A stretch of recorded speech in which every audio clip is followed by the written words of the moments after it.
Head Instructor for the Sugar Queen Academy, and we were talking about, ways that you could plan and prepare for Valentine's Day. So I wanted to come on here and share with you guys a couple of really good tips, especially for those of you who are new, if this is maybe your first or your second time planning for Valentine's Day, which is kind of like the Super Bowl of the cake world, because people are planning, fun, sweet things for the people that they love.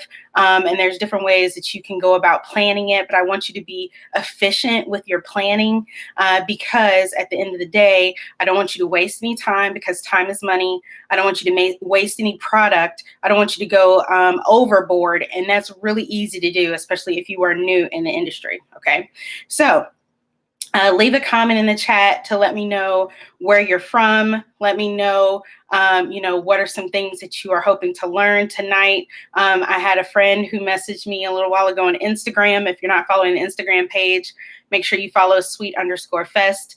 And she said, are we going to be talking about chocolates? And so then I wrote down immediately that we needed to touch on chocolates too. So if you guys have any specific areas that you work in, candy apples, strawberries, cakes, cupcakes, let me know that as well in the comments, and especially too if you're a replay viewer, so that I can know also where you guys are coming from as well.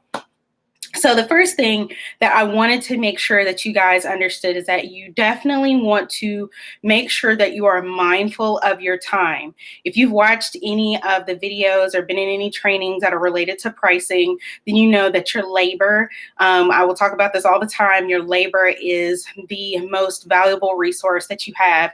Your time is the most valuable resource that you have. And so the more time that you spend on a project, the more time that you spend on an order, that's the least money you're making, right? So you want to spend less time so that you make more money. And that's because the least amount of time that you take, let's say if it takes you 5 minutes, obviously it's not going to take you 5 minutes, but let's say that it takes you 30 minutes to do an order. You could do 2 orders in the time frame of an hour, as opposed to doing 1 order in 1 hour. Okay, so that's why time is so precious. All right, so I want you guys to figure out ways when you are coming up with your menu, when you're coming up with your packages, ways that you can reduce your production time. That's going to be the main thing. Okay, reducing your production time. So I want you to make sure that when you are putting together your packages, that you pull together something and you include items that you are efficient at. Okay, so that's number one. If it takes you forever to do candy apples, if it takes you forever to do, sharp edges on a cake, or if you're one of those people who has to have sharp edges on a cake, then maybe Valentine's Day is not the time to offer straight edge cakes. Okay, although I don't really feel like you should be offering that many cakes anyway. If anything, it should be like nothing larger than a 6-inch cake, but we'll get to that. So make sure you pick things that you are efficient at. I also want you guys to look into items that are already pre-made that are going to save you time as well. And I should have brought this over. Hold on just a second. So mint Oreo, all right? So they also come in different flavors. They come in like double chocolate. They come in, vanilla during the holidays, or should I say white chocolate during the holidays. But something as easy as this, that is like a filler item, is something that you could also include if you're doing like a package or some type of, mixed treat box, right? So you could do something like 2 cupcakes, which is something that you make, 2 brownies, which is something that you make, and then you do like 3 chocolate covered Oreos, and boom, those are the chocolate covered Oreos. And I actually do have another video out on the Instagram page. If you go to my IGTV area, like it's literally one of the first videos that I posted of ways that you can upscale brown fudge Oreos like this, where you literally take them out the box, you do some stripes on them, you put some nice fancy sprinkles on it, and boom, there you have it. And that's another filler thing that you didn't really have to make. You didn't have to do anything really extra, but it's one of those things that is part of your whole entire package, okay? So offer things that you are skilled at. Offer things that are not going to take you a bunch of time, because if you're wasting a bunch of time, then that is going to eat into your profits. Okay. So also when you are picking and I'm literally trying to, should I say, I'm discussing packages and menu items that you can put on your menu for Valentine's Day as well. And you could do this literally anytime that you want to offer some type of special. You could do this during the holidays. These same type of tips apply throughout any type of time that you want to offer some type of special, which is another thing that I want you guys to understand, that there's a difference between having a sale, a discount, and also having a promotion or a special, okay? So I want you guys to look at this as your opportunity to offer something as a special. That means that there's an opportunity for it to be packaged differently. Before, maybe you offer a dozen cupcakes or half a dozen cupcakes, but you never offered it where you could mix 2 cupcakes with 2 brownies or 2 cupcakes with 2 cookies. You never offered it like that. Now you're offering like that as a special. That doesn't mean that you have to discount your price, and you for sure shouldn't discount your price during the holidays, during Valentine's Day, when people are already spending money on their significant other, okay? But you're just gonna package it differently. Package it differently so that now you're offering something that's a little bit more special, okay? So don't discount. That's number one. Well, that's number 2 or 3. I don't even know what number we're on at this point. But also make sure that you offer items that are very similar in how they are produced. Okay. So if you do offer, you know, a treat set that has cupcakes in it, you know, and if you just so happen to want to offer more than just chocolate, then you can offer chocolate as a base, and then you can offer vanilla as the topping, or chocolate as the topping, or strawberry as the topping, but it's still the same chocolate base, okay? And that's going to reduce your production time, okay? You could do the same thing for a vanilla cupcake, or you could do the same thing for, you know, chocolate chip cookies. You could offer so many things that it's just the variation off of that one base item, so that you don't have to, you know, pull together 5 different recipes. You don't have to bake 5 different recipes. I don't want to see you guys offering red velvet and chocolate and vanilla and strawberry as the things that are going to go into your specialty boxes. That's too much work. That's too many times turning on your oven. That's too many times changing out the bowl for your mixer. You need to have 1 or maybe 2 bases of the flavor, and then you add in different toppings to save you time, because that's going to make you more money. Okay, so offer things that cut down on your labor, that can be used as the same base. And then there's other pre-made items as well that you can use, that will help you as filler items. Okay, so there's all kinds of filler items that I promise you can get from Walmart, you can get from you know, Target, you can get from Sam's Club, you can get from BJ's, you can get from so many other places that are filler items. Okay, and then you beautify them, you fancyfy them by adding your drizzle, your sprinkles, and you add it into that whole box, okay, to make it to a complete item, a complete package, should I say. And then the other part that I want you guys to make sure that you do, and this is, again, anytime you offer any type of sale, and when I say sale, like promotion, any type of you know, opportunity for people to purchase things online. And if you guys have been following the channel for any amount of time, then hopefully you've seen the you know, the video that I posted about how to sell online, that you can use checkout links, you can use Jotform, you can use any type of forms if you're not ready to have an online store, but also you can have an online store, something that is going to reduce your administrative time. So I know this whole time I've been talking about reducing your time in the kitchen, but also let's consider reducing your time on the administrative side. I don't want you guys having to dig through emails, dig through DMs, dig through text messages, all to just figure out what the person ordered, okay? You need to have a process to where they can go to your order form, or they can go to your online store, or they can go to your Facebook store. They can go to one specific place where they can place the order for that standardized thing. Because this is, think about this, guys, this is not a custom order. This is not where somebody's putting, this is a special Hello Kitty cake, or this is a special, baby shower cake. This is not a custom order. They should literally have 2 to maybe 4 at most packages to pick from at most. I wouldn't even offer that. I would probably offer like 3 packages, a low, a medium, and a high value premium package. I would literally offer those, and those would be literally the same variations of the same, like, 4 base products. Okay. So if that is, the basic is, 2 cupcakes and, a couple strawberries, cool. Or, 2 cupcakes and then, 3 of these, with a nice drizzle with a nice little sprinkles, and that's your baseline. And then you have a medium one that goes a little bit more. Maybe there's 3 cupcakes. Maybe there's, 4 more cookies. Maybe there's some more brownies thrown in there.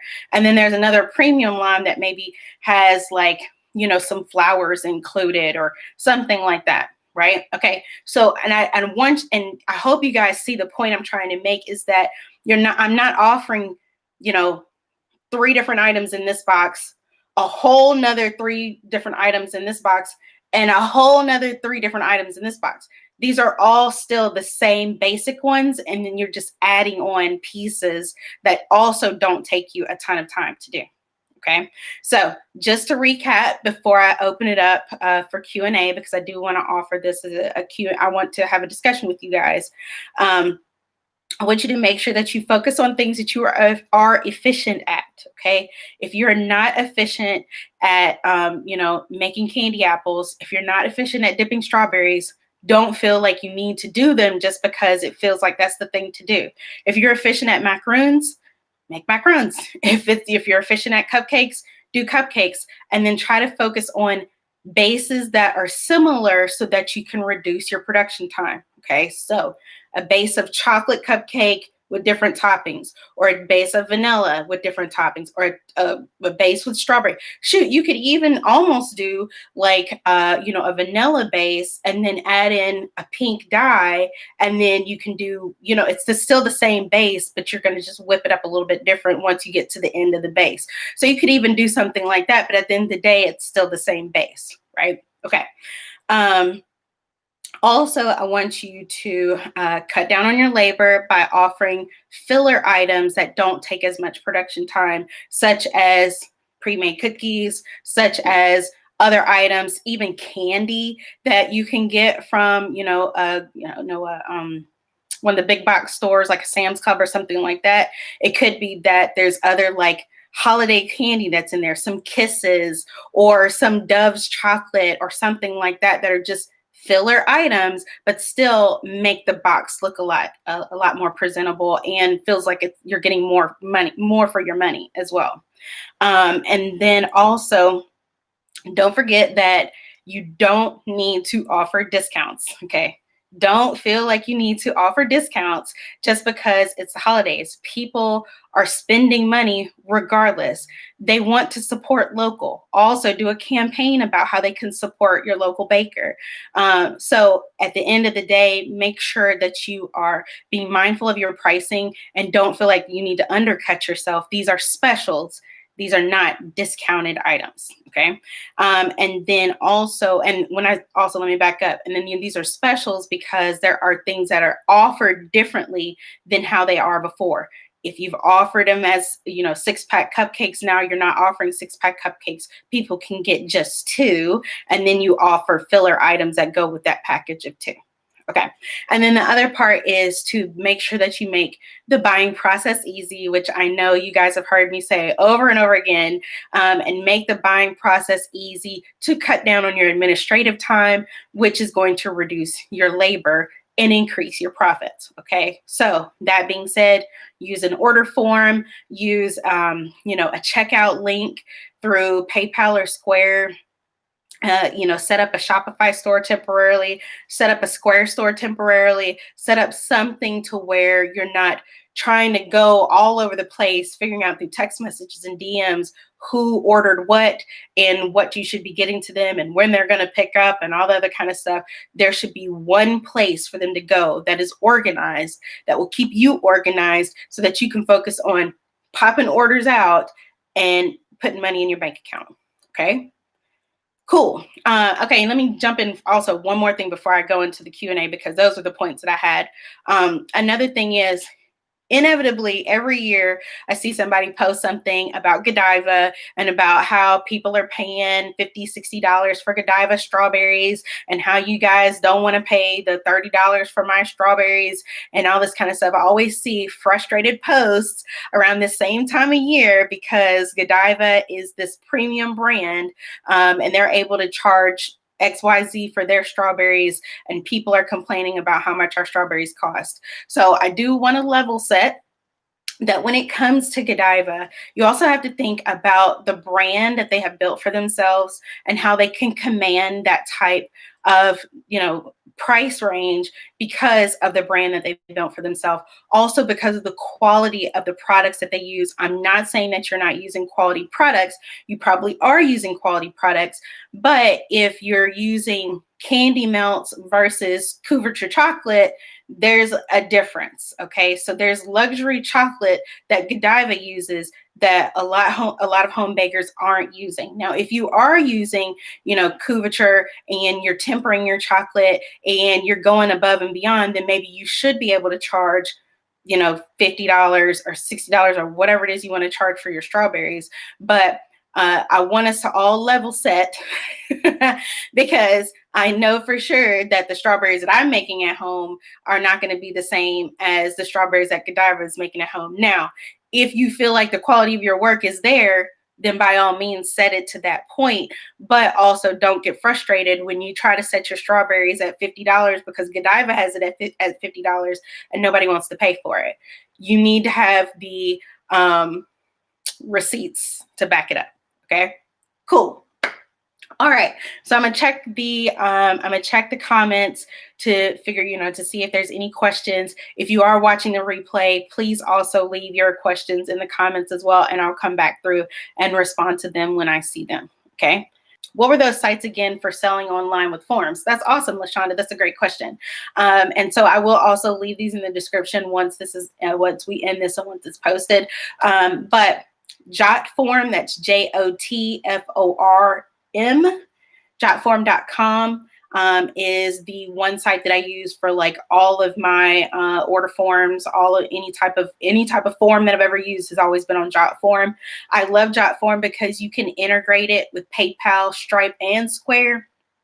So that means that when somebody places an order, you can make it to where they have to make a payment in order to submit the form. So Jotform is the place that I use for all of my forms. I also use Square when it comes to an online store, and also Shopify I recommend for online stores. If you are looking to set up an online store for your business and you want it to be more of a long-term thing, I would definitely recommend Shopify over the Square store, because the Square store doesn't have as much customization. It doesn't have as many features that you can have the flexibility with to build it out and make it into like a more robust e-commerce experience. So if you're somebody who is just looking for a temporary solution to be able to take orders on occasion, then I would say to go to a Square store. But if you're somebody who wants a long-term solution and you want to have an e-commerce store, kind of like how a Godiva or a Target or a any other type of cupcakes and nothing but cakes or any other type of, treats, then definitely you could go Shopify. How do I get my chocolate to stop getting hard when drizzling? I feel like it gets hard really fast. I use almond bark. That's a really great question of Veronica. I'm pretty sure that's Veronica. I'm hearing more about this crock pot solution that people are using as to keeping your chocolate warm as you're working with it so that it doesn't harden. Veronica, I would look into that. I heard quite a few people were using that with the cocoa bomb situations when they were doing their cocoa bombs, and so that their chocolate wouldn't just sit and get cold. You can also use like a warm cloth Let's say if you have a glass bowl, if that's what you've used to warm up your chocolate in the microwave, then you can use like a warm cloth that maybe it's like, wet, and then you like put it into the microwave as well, and you kind of like wrap it around. You can also use like a heating pad or like a heating blanket to keep the chocolate warm. But honestly, I would more so encourage you to look into the crock pot situation to kind of keep it warm. Set it on low, but just to keep it warm so that it doesn't seize up. Tabar says, how do you stay on trend while following your guidelines? Oh, that's a great question.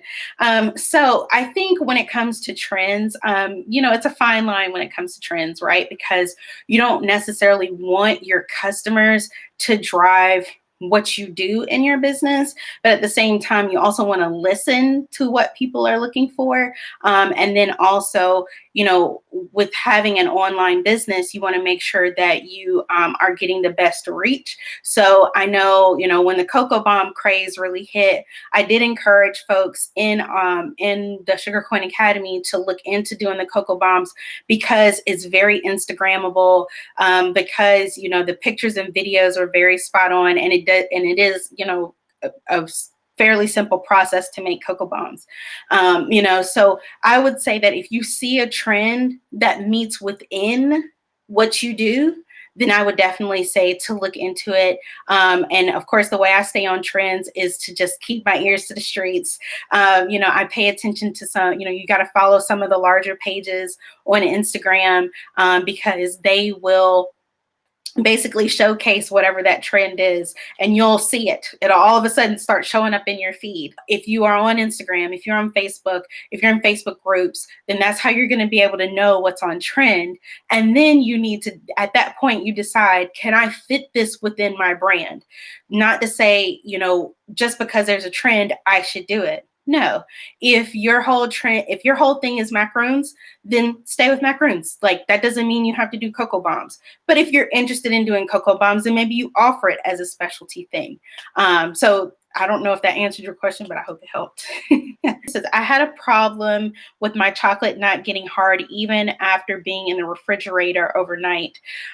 So Tiana, I hope that said that right. It really depends on what you were using. Were you using actual chocolate, or were you using like chocolate chips versus candy melts versus almond bark? That's three different things. Versus covered your chocolate, that's a whole nother thing. So you want to make sure, and I'm no chocolate expert. Let me back up by saying I am no chocolatier. I have taken a couple of chocolate classes, but I am no chocolatier. But what I do know is that if your chocolate wasn't tempered properly, then it may not harden back the way that you expected it to. So I don't claim to know how you went about your process, but if you go to Walmart and you get a regular bag of Hershey's chocolate chips, and then you melt that, and then you try to use that as the chocolate for your hot cocoa bombs, you're going to be really disappointed because chocolate chips are not built for that. It would almost be better for you to use candy melts and do it that way, or use almond bark and do it that way, or actually go high end and get covered your chocolate to be able to do it that way. But chocolate chips are not going to melt the same way. So I don't know what you did, but that may be that it almost sounds like your chocolate wasn't tempered properly. Mr. and Mrs. C.L. Johnson, I will add the cocoa bombs to dessert boxes, heart-shaped. Yes, I think that is a perfect solution. The cocoa bomb trend does not have to end because the holidays are over. You can change it up. Now you can get a different shaped mold. I've seen more people get the geometric shaped hearts that you can find on Amazon, and they're using those as the cocoa bombs. We'll actually be posting another recipe over on the Sugar Coin Academy website that is another solution for having the cocoa bomb to keep rolling on a little while longer. And I've seen even here on YouTube, there's a video of Kool-Aid being made out of cocoa bombs and tea being made out of cocoa bombs. So depends on how long you want to keep using, how long do you want to keep doing it? It's up to you, but it's still out there. So So yeah, Tiana says she was using chocolate chips. So that sounds about right. And the only reason I knew that is because been there, done that. Tiana, I've been in your spot before I knew anything, and before I started educating myself about chocolates and the different types of chocolates. I just assumed I could just use chocolate chips and use it in that way. And matter of fact, the video that I just referenced that's on the Instagram page, over on the Sweet Fest Instagram page, if you go there and look at my IGTV, that video that I was talking about with these cookies, I actually used chocolate chips. And I was in the same boat that you are, of like, why aren't the stripes hard? I just don't understand, because they were not tempered and because that's not what that chocolate's for. So I understand. I've totally been there. All right. So you guys, don't forget to subscribe to the page, hit the notification bell. Continue to leave comments underneath the videos. If you like the videos whenever you watch them, please let me know in the comments, because otherwise I have no clue if they were spot on or not. I have no clue if you like them. If you don't give a thumbs up to the videos on the page, I have no clue. And also YouTube doesn't know whether they're any good at or not. So whenever you watch the videos that are on the channel, please make sure that you give some type of feedback, either a thumbs up or leave a comment or something, so that I know that I'm on the right track. I'm thinking of maybe doing more of these, and if you guys like this platform and if you guys like to chat with me here and for me to answer questions as well, I would definitely hop on more times and chat with you guys on YouTube as well. And also don't forget to check out the Instagram page, sweet_fest, as well as the Sugar Queen Academy Instagram page as well, because I'm always posting things on there on like a more regular daily basis. Thank you so much for tuning in. If you're not a part of the Sugar Queen Academy, make sure you go to sugarcoins.com. That's sugarcoins.com, and sign up for the wait list. We will be opening back up registration at the end of this month, and so I want you guys to be in the know, and I will send you guys an email if you want to join, and once that enrollment opens back up, if you're on the wait list. Cool.